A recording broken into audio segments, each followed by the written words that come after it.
Princess Anne's important lesson for daughter Zara Tindall. Princess Anne is up there with some of the most stylish royals. King Charles's thrifty sister is renowned for a royal rewear and isn't afraid to experiment with a bold pattern or a quirky accessory. Her zest for fashion is something she's since passed on to her daughter Zara Tindall, who has seemingly inherited her mother's sartorial flair. The mother of three, who is married to rugby star Mike Tindall, regularly impresses with her razor-sharp tailored looks and whimsical hats. Some of her most memorable looks include her Barbie pink frock at the Thanksgiving service in 2022, her floaty Royal Ascot numbers, and her country-chic get-ups. It's perhaps no surprise that one of Anne's most important lessons shared with Zara happens to center on style. Hello viewers, please remember to subscribe and click on the notifications bell icon, so you will be notified whenever we upload new cookies about the British royal family. During a chat with Hello earlier this month, former Olympian Zara, 43, explained how her mother Anne has long driven home the importance of quality. "Mum taught me the importance of having good quality clothing that keeps you warm and comfortable outdoors," Zara shared. Of her own style, she went on to say, "I spend a lot of time outside, so I need footwear and clothing that supports the lifestyle we lead. Whether that's standing on the sideline watching the kids, walking the dogs, or attending the races." Princess Anne makes surprise visit to hospital where she was treated after horse accident. The Princess Royal traveled to Bristol today to thank hospital staff who treated her following her suspected horse accident last year. Princess Anne has traveled to Bristol today to visit the hospital that treated her following her suspected horse accident last year. The Princess Royal beamed as she entered Southmead Hospital and met with the team responsible for her treatment. She looked chic in a beige coat while her hair was styled in her signature bouffant hairstyle. King Charles's sister was rushed to Southmead Hospital last June after she was seemingly struck by a horse while walking on her Gatcombe Park estate in Gloucestershire. The incident saw her staying in hospital for 5 nights with a concussion and minor head injuries. Today, Anne was given a tour of the building and, including intensive care unit, while she also heard from staff the work that they do.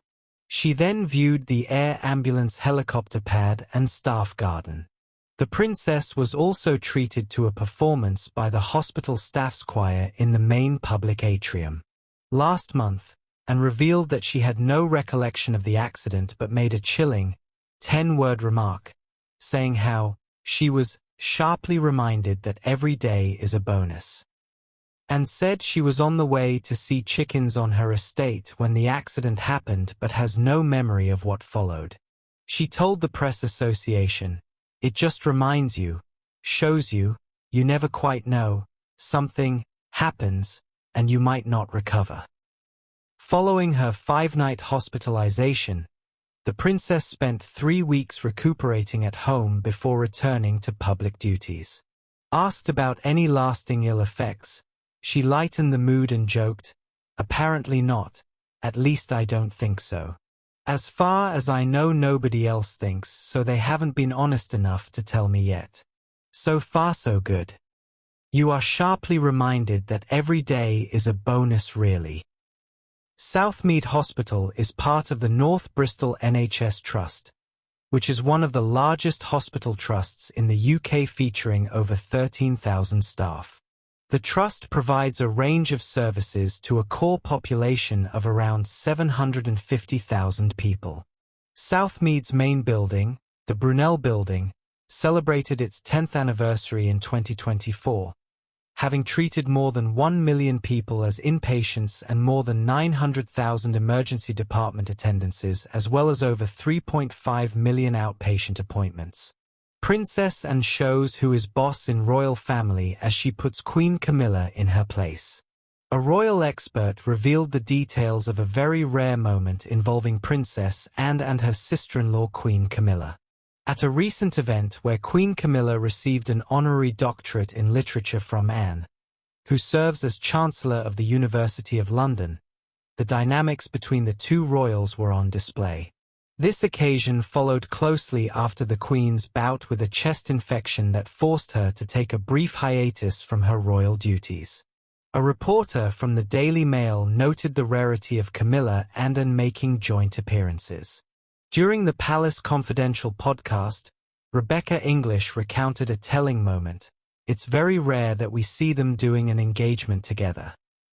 She described how Camilla, despite her higher rank, showed deference to Anne, who playfully insisted that Camilla proceed first, saying, "There was a great moment as they both entered this room to meet these other fellow honorary doctors that Queen Camilla automatically stopped and invited Princess Anne to go before her, and Princess Anne, with a little smile, went, 'Oh no, after you, because she's the Queen and they're in public and there's an order of precedent.'" She further noted that the brief interaction offered her a glimpse into what it must be like behind the scenes. English also mentioned that despite her years of experience, the Queen had definitely taken the lead from Princess, and Anne was very happy to do so.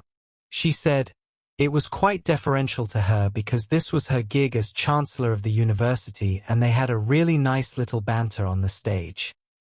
Queen and Princess Royal. Princess Anne's cutting 7-word response to cheeky students' attempt at embarrassing her. Princess Anne, celebrated for her no-nonsense approach, once delivered a sharp-witted reply to an inquiring student about the royals' residence. In 1990, during a fortnight-long trip to Moscow in the then-Soviet Union, a student quizzed Anne about Buckingham Palace. They asked, "How does it feel having Buckingham Palace as your private property?" With a light smile, the princess retorted succinctly in 7 words, "Well, I don't know because it isn't." After provoking laughter from the crowd, she elucidated, "No, it's a state-owned establishment.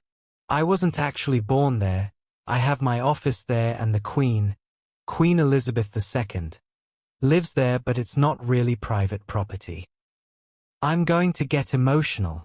Zara and her husband Mike have been married for 13 years, tying the knot at Canongate Kirk on July 30th, 2011. Mike, who has known Zara for over a decade, said to her during the chat that she always put her owners and horses first, sometimes at the detriment to herself, adding she trains horses before she trains herself. Thanks for watching. Please don't forget to like this video and drop comments. And most importantly, don't forget to subscribe and hit the notification bell so you don't miss anything.